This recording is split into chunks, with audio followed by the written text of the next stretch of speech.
We had dinner last night, which was awesome. I don't usually get to do that. I would say for the majority of folks that I interview on a Thursday morning, that is the first time I'm ever meeting them. Yeah. And so obviously it's not the same situation with you. But as we sat at Gypsy Kitchen last night and had a few tapas, we talked about your story and my story and kind of how they've run parallel to one another. But we never were really close friends. You're a little bit older than I am. But following along on that path, hearing you're bouncing around from Louisiana to, where'd you go first? Colorado. I was in Denver, yep. San Diego, back to Colorado, back to Birmingham. Yeah. It seems like a pretty normal thing to go straight from Louisiana to Birmingham, but your path took you all over the place. And I think it's so interesting. Give us a little bit more detail on what you were doing that led you to move your chess piece from place to place, and how you ended up where you ended up. Yeah, so I went to architecture school at Louisiana Tech there in Russin. Chose Louisiana Tech over LSU. Wanted to stay home. Wanted to be closer to the family, and then also the architecture program, which was by and large better there. Yeah, it was a great design school there. But I knew that as I was going through school, that Louisiana wasn't my final destination. For some reason, I always had bigger dreams and bigger aspirations.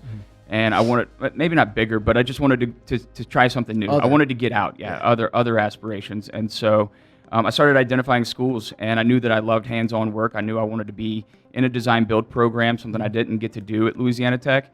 And so I identified a couple of different schools across the country that had great design build programs.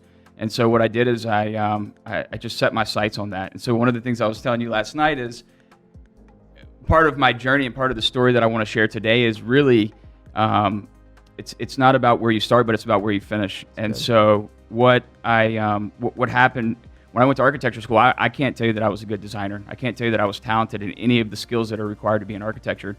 And so I got to the end of my undergraduate career at Louisiana Tech, and I knew that I wanted to go somewhere else, and I had my sights set on Denver, and I applied.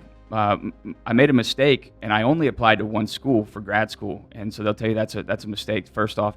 But I didn't have any skills. I put together a really poor application, and I did not get accepted into the program, and so it was pretty disappointing, right? But what I did is, I finished undergrad. I could have taken the easy route. I could have stayed at the school. I could have just, filtered right into the graduate school where I was. But what I did is I went and I took a full-time job. I was working at a local architecture firm for one of my favorite architects there locally, and through that time I had met a mentor in my senior year there named Harold Linton, and Harold was the author of Portfolio Design. And I spent a year working very closely with Harold, and so on my portfolio, on my skills, on my presentation, everything I needed to do to get into grad school. And we would meet. I remember we would meet on like Friday nights. I would send him my work, and we would be on the phone. I would be in my bedroom with the door locked and a blanket over the door while the roommate and the friends were partying in the living room. So I was focused on getting to Colorado, and so it took me a full extra year to get there. But the second year that I applied, I got accepted. So I moved to Denver. It was a 2-year master's program where we focused. I got a certificate in design build, and so that 2 years was a hands-on, build what you design. And so that was kind of what I always wanted to do. Had a great time doing it. And I'm in my last semester in Denver, and I had a part-time architecture job. I'm sitting at the office, and I've got my desktop in front of me, and I've got my laptop on the side, and I'm listening to one of my other favorite architects, Jonathan Siegel. And he says something about the program. That's when we started the program at Woodbury University. And so I stopped what I was doing. I rewound it. And, I played it again. He said, there's, got the Woodbury University. So I Googled, Jonathan Siegel, Woodbury University. And I found out there was a real estate development program in San Diego, California.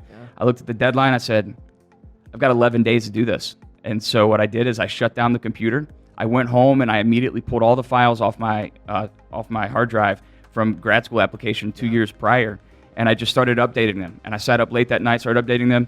I actually had 2 professors at Colorado tell me that I didn't give them enough time to write a letter of a reference letter for me. So even I was working on it. So I was calling everybody I could just to get that letter, and then ended up getting accepted to the program in San Diego, and just packed up and moved out to San Diego. It was a quick turnaround. It was maybe like 3 or 4 months from the time that I knew that I was going to the time I was moving, and so it was a really quick turnaround. So I was chasing the dream is really what I was doing.